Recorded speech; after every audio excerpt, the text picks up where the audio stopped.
Then measure for the cuts that'll go around the chimney. Measure the height of the tile in the front, and this gap at the left wall of the chimney, the width of the cutout of the chimney, and the distance from the chimney to the gable. This is the piece that we'll cut next, and it's an important tile to measure and cut correctly, because it's the starting point of the whole chimney layout.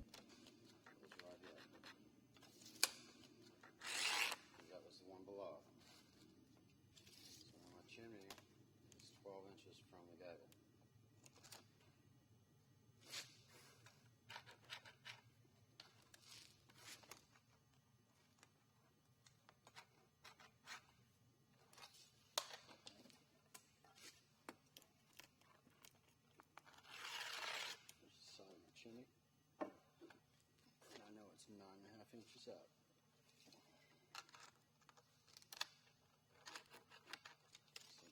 This tile will get bent up the side of the chimney in this area and get mostly cut away here, leaving some overlap for the tile that will go right in front of the chimney. There's the gable side cut line. There's the cutaway.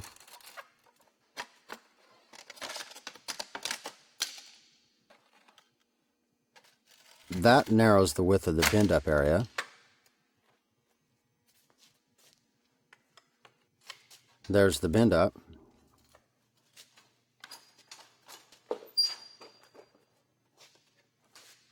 And finally, here's the bend up at the gable.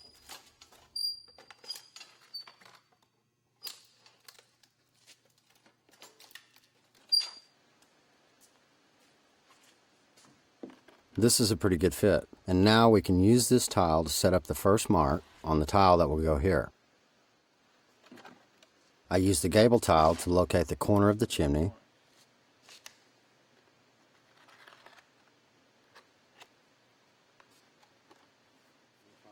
and I measure for the cutout, which is where this thing will slip in around the chimney.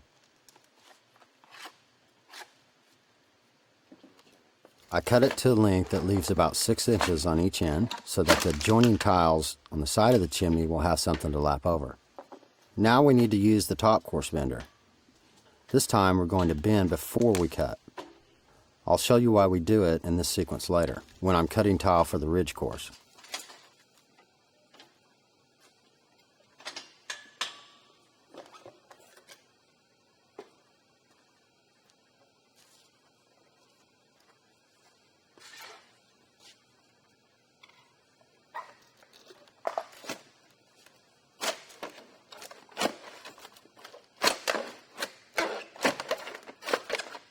Again, lay out the tiles on the ground to make sure that you don't skip or miscut any tiles.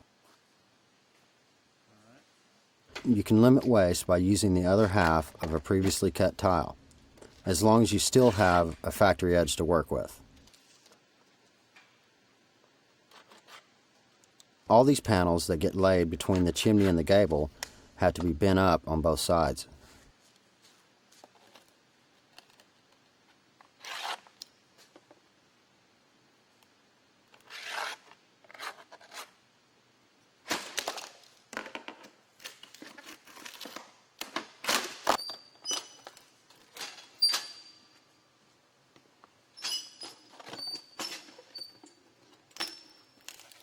Notice that this first cut tile at the bottom of the chimney will bend up the sides of the chimney and also overlap the tile that's in front of the chimney. For cosmetics, cut the panel where the factory seam would be.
The panel below the chimney is installed first, and it should extend past both sides 6 inches.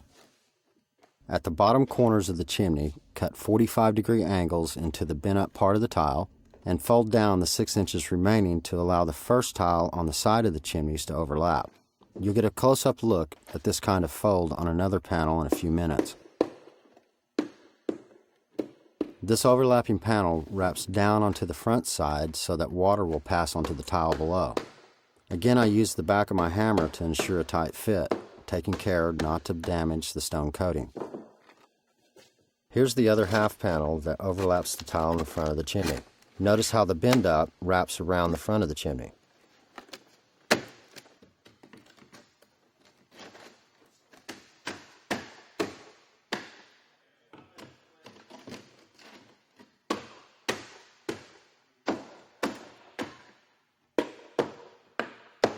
Don't be too concerned with the looks of the bend up at the gable. That will all be covered up by the trim caps.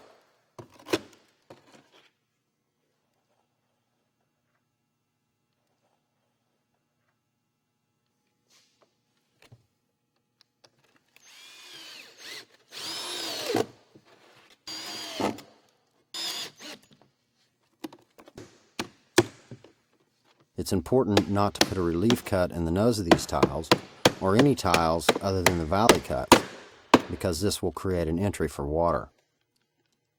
These side cuts at the top of the chimney get this 45-degree cut that creates a flap that will bend around the back of the chimney.